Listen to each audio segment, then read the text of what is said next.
అతను 8వ వార్డులో ప్రచారానికి వెళ్తున్నప్పుడు అక్కడ మా జనసేన కార్యకర్త ఇంతకుముందు కార్పొరేటర్గా కంటెస్ట్ చేసినటువంటి కర్రి మహేష్, జనసేన తరఫున కంటెస్ట్ చేసినటువంటి కర్రి మహేష్ వాళ్ళ ఇంట్లోకి వెళ్ళి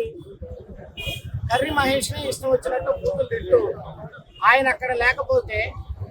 నాగబాబు అనేటువంటి వాళ్ళ అన్న కొడుకుని ఇష్టం వచ్చినట్లు ఆ బ్యాచ్ అంతా చేరి ఇష్టం వచ్చినట్లు కొట్టి ఆ తర్వాత అక్కడ ఉన్నటువంటి మహిళా సోదరు మనందరికీ కూడా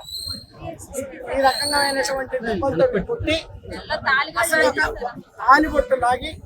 అసలు ఒక మహిళ మీద ఆ రకమైనటువంటి దాడి చేయొచ్చా లేదా అనేటువంటిది కూడా తెలియకుండా విచక్షణారహితంగా బీసీ మహిళల మీద కూడా దాడి చేశారు. నేను ఈ వైసీపీ ప్రభుత్వాన్ని అడుగుతున్నాను, మాట్లాడితే మీరు నా ఎస్సీలు నా బీసీలు అంటారే, అన్యాయంగా వాళ్ళ ఇంట్లోకి వెళ్ళి ఆ పక్కన ఎమ్మెల్యేకి కంటెస్ట్ చేసినటువంటి క్యాండిడేట్ బయట నిలబడి వాళ్ళందరినీ లోపలికి పంపించి మహిళల మీద ఈ బాబు నాగబాబు అనేటువంటి అబ్బాయిని ఈ రకంగా కొట్టి వీళ్ళు పోలీస్ స్టేషన్కి వెళ్తే పోలీస్ స్టేషన్లో కంప్లీట్ చేయడానికి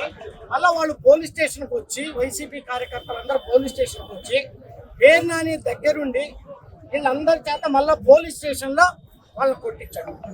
విపరీతంగా కొట్టించారు పోలీస్ స్టేషన్. ఆ పోలీస్ స్టేషన్లో కొట్టినటువంటి సీసీటీవీ ఫుటేజ్ కూడా మొత్తం మేము ఎస్పీ గారిని కోరుతా ఉన్నాం,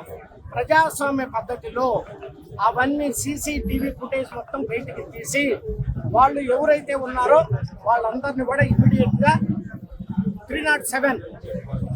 307 పెట్టేసి వాళ్ళ మీద అటెంప్ట్ మర్డర్ కేసు మీద పెట్టేసి వాళ్ళని ఇమ్మీడియట్గా అరెస్ట్ చేయాలి.